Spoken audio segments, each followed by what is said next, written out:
Halo, perkenalkan nama saya Aulia Ariandini dengan NIM B10212211119 kelas manajemen perbankan E yang diampu oleh Bapak Karsim Eskom MM. Saya bersama anggota kelompok Rista Maharani dan Ahwal Fatur Rahman akan menjelaskan yang pertama Bank Risk Assessment, yang kedua kontrol internal dan strategi anti fraud pada perbankan, yang ketiga analisis kredit, yang keempat ada laporan keuangan, yang kelima ada perbankan, dan yang terakhir adalah penilaian kesehatan perbankan. Bank merupakan lembaga yang berperan menjalankan fungsi intermediasi atas arus dana dalam suatu perekonomian.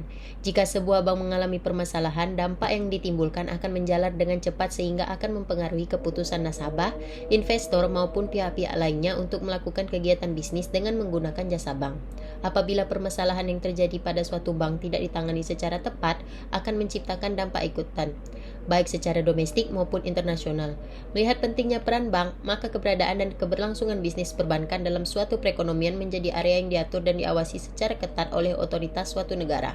Tujuan utamanya adalah untuk mempertahankan kepercayaan nasabah kepada industri perbankan. Maka dari itu, saya akan menjelaskan tentang manajemen risiko pada perbankan. Manajemen risiko adalah serangkaian prosedur dan metode yang digunakan untuk mengidentifikasi, mengukur, memantau, dan mengendalikan risiko yang timbul dari kegiatan usaha bank. Risiko biasanya sering dikaitkan dengan ketidakpastian. Ketidakpastian yang dimaksud adalah keadaan dari beberapa kemungkinan kejadian dan setiap kejadian akan menyebabkan hasil yang berbeda. Kemungkinan atau probabilitas tidak dapat diketahui secara kuantitatif karena tidak ada data yang mendukung untuk mengukur kemungkinan tersebut. Selama tidak ada data pendukung atau informasi yang relevan untuk mengukurnya, maka masih menjadi ketidakpastian. Namun, ketika ketidakpastian itu bisa diukur, maka ketidakpastian tersebut akan menjadi risiko. Risk assessment biasanya dimulai dari identifikasi terhadap risiko yang bertujuan untuk mengenali seluruh jenis risiko yang melekat pada setiap aktivitas fungsional yang berpotensi merugikan bank. Proses ini biasanya dilakukan secara proaktif, antisipatif, dan mencakup seluruh aktivitas fungsional operasional bank. Terdapat beberapa resiko-resiko di mana asesmen akan dilakukan. Yang pertama ada resiko kredit, yang kedua ada resiko pasar, yang ketiga ada resiko likuiditas, yang keempat ada resiko operasional, yang kelima ada resiko hukum, selanjutnya ada resiko reputasi, resiko strategik, dan resiko kepatuhan. Asesmen terhadap resiko-resiko yang wajib dikelola bank biasanya bank yang memiliki ukuran besar dan berkompleksitas tinggi. Bank yang dianggap memiliki ukuran dan kompleksitas tinggi biasanya memenuhi salah satu kondisi sebagai bank yang memiliki 30 kantor cabang atau lebih, bank yang memiliki 150.000 nasabah, atau bank yang memiliki target keragaman yang tinggi dalam transaksi, produk, dan jasa. Sedangkan bank yang tidak memiliki ukuran dan kompleksitas usaha yang tinggi atau rendah wajib menerapkan risiko sekurang-kurangnya untuk 4 jenis, yaitu risiko kredit, risiko likuiditas, risiko pasar, risiko operasional. Risiko kredit adalah risiko yang timbul dari kegagalan salah satu pihak untuk memenuhi kontrak pembayaran, seperti ketidaklengkapan dokumen kredit, tidak adanya standar formal tentang pricing prosedur, tidak ada analisis, review, dan pengawasan kredit yang efektif, tidak adanya kebijakan standar, dan pelanggaran terhadap batas minimum pemberian kredit bagi suatu debitur. Resiko kredit yang bersifat umum biasanya berupa resiko dari sifat usaha, resiko geografis, resiko politik, resiko persaingan. Untuk mendapatkan peringkat, perlu adanya judgement berupa skor pada setiap instrumen. Skor ini nantinya akan dikalikan dengan bobot untuk mendapatkan informasi-informasi peringkat. Skor adalah representasi dari nilai suatu kriteria tertentu yang dikonversikan dalam angka. Umumnya, bank menggunakan angka 1-5 dalam rincian, 1 bertanda buruk, 2 di bawah rata-rata, 3 sama dengan rata-rata, 4 di atas rata-rata, dan 5 itu kategori terbaik. Lalu asesmen resiko pasar yang biasanya timbul karena adanya pergerakan variabel pasar dari portofolio yang dimiliki oleh bank yang dapat merugikan bank. Variabel pasar yang paling dominan dalam menilai resiko pasar yaitu suku bunga dan nilai tukar. Potensi resiko bunga biasanya diakibatkan oleh kerugian bergeraknya suku bunga pasar ke arah yang berlawanan dengan ekspektasi posisi portofolio bank. Lalu resiko nilai tukar biasanya berpotensi timbul karena kerugian akibat bergeraknya nilai tukar di pasar ke arah yang berlawanan dengan ekspektasi posisi portofolio bank. Selanjutnya, asesmen resiko likuiditas adalah resiko yang antara lain disebabkan oleh bank tidak mampu memenuhi kewajiban yang telah jatuh waktu atau jatuh tempo. Biasanya ketidakmampuan ini karena ketidakmampuan menciptakan sumber dana pinjaman untuk membiayai likuiditas, ketidakmampuan sumber dana pinjaman mencairkan aset likuiditasnya untuk mengubah menjadi dana likuid, ketidakmampuannya melakukan offsetting posisi tertentu dengan pasar. Asesmen resiko operasional biasanya timbul pada seluruh aktivitas dan transaksi yang dilakukan bank pada setiap unit yang ada. Resiko yang antara lain disebabkan adanya ketidakcukupan atau tidak berfungsinya proses internal, kesalahan manusia, kegagalan sistem, atau adanya problem eksternal yang mempengaruhi operasional bank. Terdapat 3 bentuk resiko operasional. Yang pertama resiko sumber daya manusia, yang kedua resiko proses, yang ketiga resiko teknologi. Asesmen resiko hukum. Potensi timbulnya kerugian yang diakibatkan oleh adanya kelemahan aspek yuridis, baik dalam bentuk adanya tuntutan hukum, ketiadaan peraturan perundang-undangan yang mendukung aktivitas atau transaksi, atau kelemahan perikatan yang dilakukan. Asesmen resiko reputasi. Bentuk-bentuk resiko ini dapat berupa publikasi negatif pihak media, prestasi negatif dalam forum publik, keluhan pihak ketiga di media baik cetak maupun media elektronik. Potensi timbulnya kerugian bank baik langsung maupun tidak langsung yang diakibatkan oleh adanya publikasi negatif yang terkait dengan kegiatan usaha bank atau persepsi negatif terhadap bank. Asesmen resiko strategik dapat timbul dari seluruh penetapan dan pelaksanaan keputusan terkait corporate dan business plan. Asesmen risiko kepatuhan adalah potensi timbulnya kerugian bank baik langsung maupun tidak langsung karena ketidakpatuhan atau tidak dilaksanakannya peraturan perundang-undangan dan ketentuan yang berlaku terhadap bank tersebut. Resiko kepatuhan ini biasanya timbul karena ketidakmampuan memenuhi dan melaksanakan kewajiban pemenuhan modal minimum, ketidakmampuan untuk memenuhi dan melaksanakan ketentuan batas maksimum pemberian kredit. Lalu masuk pada bab selanjutnya yaitu kontrol internal dan strategi anti fraud pada perbankan. Sebelumnya, apa sih kontrol internal itu? Komponen kontrol internal adalah suatu kontrol internal secara formal yang sangat bergantung pada besarnya bank, kompleksitas aktivitas operasional bank, dan profil resiko bank. Lalu, apa sih strategi anti-fraud itu? Strategi anti-fraud merupakan wujud komitmen manajemen bank dalam mengendalikan fraud yang diterapkan dalam bentuk sistem pengendalian fraud. Terdapat 4 penerapan strategi anti-fraud atau dapat disebut dengan 4 pilar yang terdiri atas pencegahan, deteksi, investigasi, pelaporan, dan sanksi, serta pemantauan, evaluasi, dan tindak lanjut. Dalam menyusun dan menerapkan strategi anti-fraud yang efektif, bank perlu memperhatikan kondisi lingkungan internal dan eksternal, kompleksitas kegiatan usaha, potensi, jenis dan risiko fraud, serta kecukupan sumber daya yang dibutuhkan. Strategi anti-fraud juga merupakan bagian dari penerapan manajemen risiko, khususnya yang terkait dengan aspek sistem pengendalian internal. Strategi anti-fraud dalam perbankan melibatkan penerapan sistem pengendalian internal yang dirancang untuk mengendalikan kejadian-kejadian fraud, baik sesuai ketentuan internal bank maupun sesuai dengan regulasi eksternal. Berdasarkan pedoman penerapan strategi anti-fraud bagi bank umum, strategi anti-fraud adalah strategi bank dalam mengendalikan fraud yang dirancang untuk mengembangkan, menerapkan, dan meningkatkan program kepatuhan anti-fraud di bank, dengan mengacu pada proses terjadinya fraud dan memperhatikan karakteristik serta jangkauan dari potensi terjadinya fraud yang tersusun secara komprehensif, integralistik, dan diimplementasikan dalam bentuk sistem pengendalian fraud. Penerapan strategi anti-fraud memerlukan unit kerja atau fungsi yang menangani implementasi strategi anti-fraud yang disesuaikan dengan ukuran bank, karakteristik, dan kompleksitas kegiatan usaha bank. Pengendalian dan pemantauan fraud merupakan salah satu aspek penting dari sistem pengendalian internal bank dalam mendukung efektivitas penerapan strategi anti-fraud. Selain itu juga, strategi anti-fraud melibatkan penerapan program kontingensi yang memadai termasuk dalam rangka pengamanan data, pengendalian sistem informasi, dan pengendalian lainnya dalam rangka pengendalian fraud.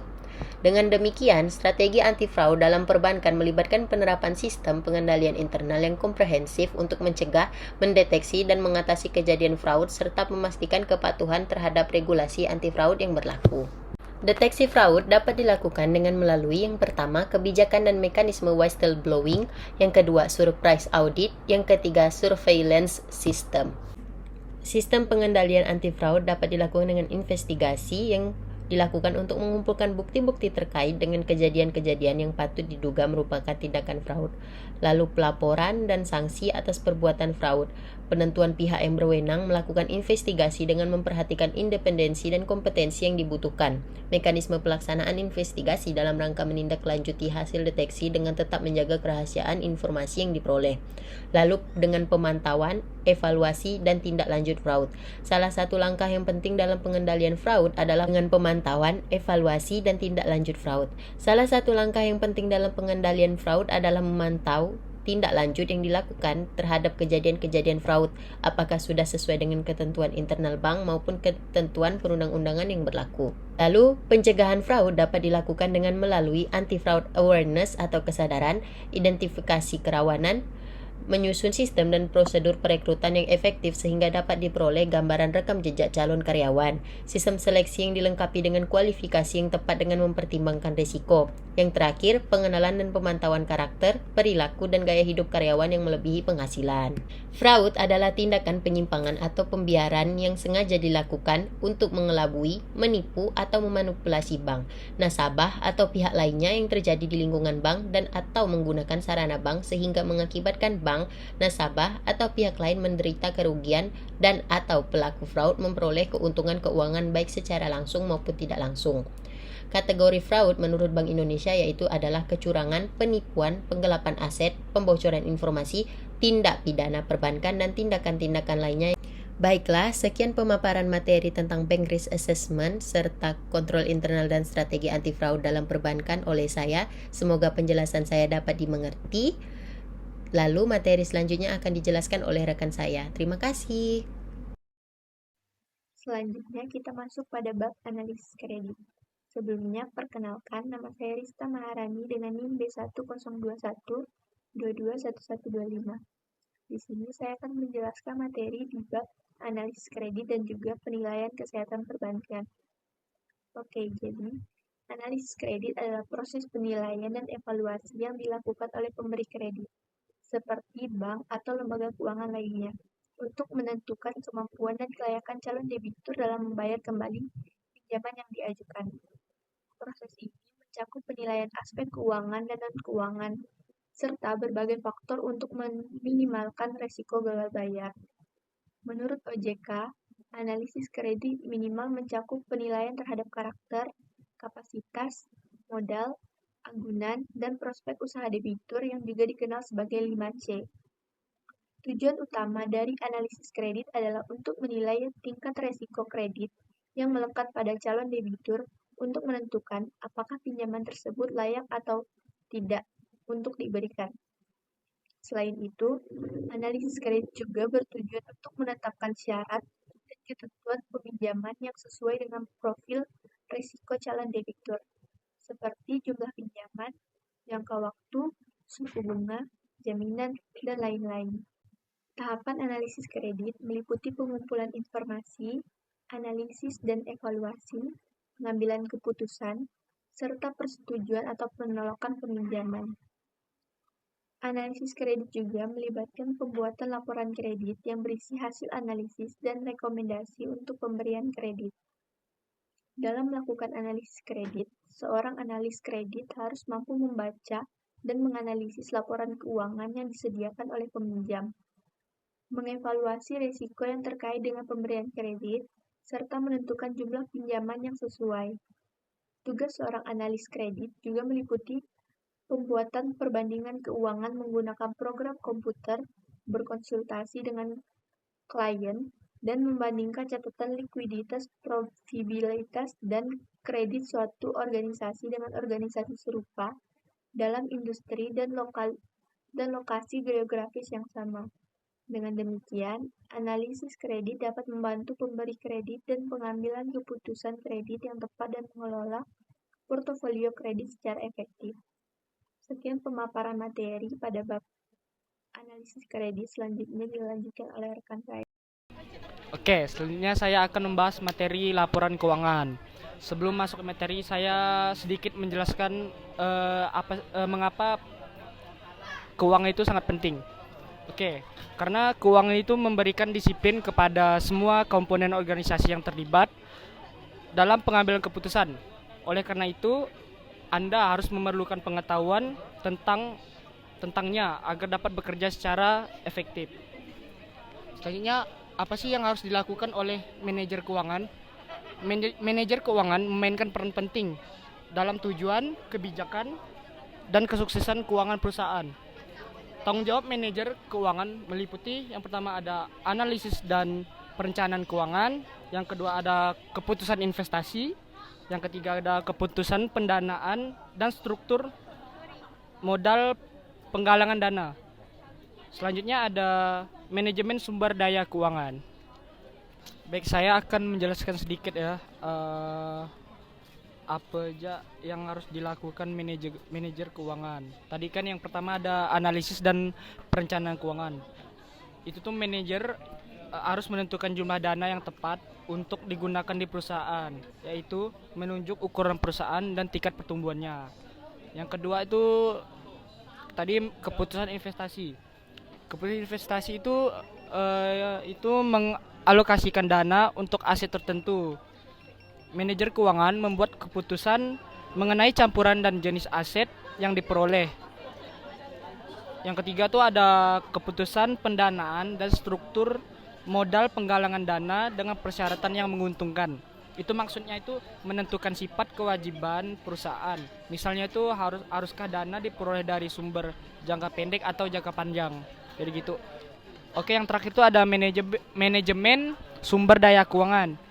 Itu mengelola uang tunai, piutang, dan inventaris untuk mencapai pengembalian yang lebih tinggi tanpa risiko yang tidak semestinya. Manajer keuangan mempengaruhi maksimalisasi kekayaan pemegang saham dengan mempengaruhi. Oke, jadi laporan bank itu dibuat untuk memenuhi kepentingan berbagai pihak. Laporan ini disusun berdasarkan PAI dan SKAPI yang terdiri dari pertama ada neraca. Neraca adalah untuk menunjukkan posisi keuangan suatu perusahaan pada suatu tanggal tertentu. Neraca adalah laporan yang sistematis tentang aktivitas, utang, serta modal suatu perusahaan pada suatu saat tertentu. Jadi neraca itu ada tiga bagian. Yang pertama ada aktiva, yang kedua ada utang, terus yang ketiga ada modal. Yang kedua ada laporan laba rugi. Laba rugi merupakan suatu laporan yang sistematikanya tentang penghasilan, biaya, rugi laba yang diperoleh perusahaan selama periode tertentu. Selanjutnya ada laporan komitmen dan kontingensi. Laporan ini wajib disusun secara sistematis sehingga dapat memberikan gambaran mengenai posisi komitmen dan kontingensi. Yang keempat ada laporan perubahan posisi keuangan. Laporan ini harus menunjukkan semua aspek penting dari kegiatan bank tanpa memandang apakah transaksi tersebut berpengaruh langsung pada kas. Oke, yang terakhir ada catatan atas laporan keuangan. Bank juga wajib mengungkapkan dalam catatan tersendiri mengenai posisi devisa neto menurut jenis mata uang serta aktivitas-aktivitas lain. Oke, yang selanjutnya ada tujuan laporan keuangan. Secara umum, laporan keuangan bertujuan untuk memberikan informasi keuangan suatu perusahaan baik pada saat tertentu maupun periode tertentu. Laporan keuangan juga dapat disusun secara mendadak sesuai kebutuhan perusahaan maupun secara berkala. Nah, ada beberapa tujuan dari laporan keuangan. Yang pertama memberikan informasi tentang jenis dan jumlah aktiva atau harta yang dimiliki perusahaan pada saat ini. Yang kedua memberikan informasi tentang jenis dan jumlah kewajiban dan modal yang dimiliki oleh perusahaan saat ini. Yang ketiga memberikan informasi tentang jenis dan jumlah pendapatan yang diperoleh pada suatu periode tertentu. Oke, selanjutnya ada kegunaan laporan keuangan. Kegunaan laporan keuangan itu yang pertama pastinya untuk pengambilan keputusan untuk investasi. Terus yang kedua, keputusan pemberian kredit, penilaian aliran kas, penilaian sumber-sumber ekonomi, melakukan klaim terhadap sumber-sumber dana, menganalisis perubahan-perubahan yang terjadi terhadap sumber dana. Yang terakhir menganalisis penggunaan dana. Oke, lanjut ke laporan arus kas. Laporan arus kas merupakan laporan keuangan yang berisi informasi aliran kas masuk dan aliran kas keluar dari suatu perusahaan selama periode tertentu. Informasi ini penyajiannya diklasifikasikan menurut jenis kegiatan yang menyebabkan terjadinya arus kas masuk dan arus kas keluar tersebut. Kegiatan perusahaan umumnya terdiri dari 3 jenis, yaitu kegiatan operasional, kegiatan investasi, serta kegiatan keuangan. Oke, saya akan menjelaskan materi tentang perbankan. Yang pertama ada pengertian perbankan. Biasanya pengertian bank itu sering disamakan dengan perbankan, padahal itu tuh jauh berbeda sekali. Kalau bank itu coba mencangkup aspek kelembagaan, sedangkan perbank itu mencakup semuanya, segala sesuatu yang berkaitan dengan bank, seperti mencakup kelembagaan, kegiatan usaha, serta cara dan proses dalam melaksanakan kegiatan usahanya.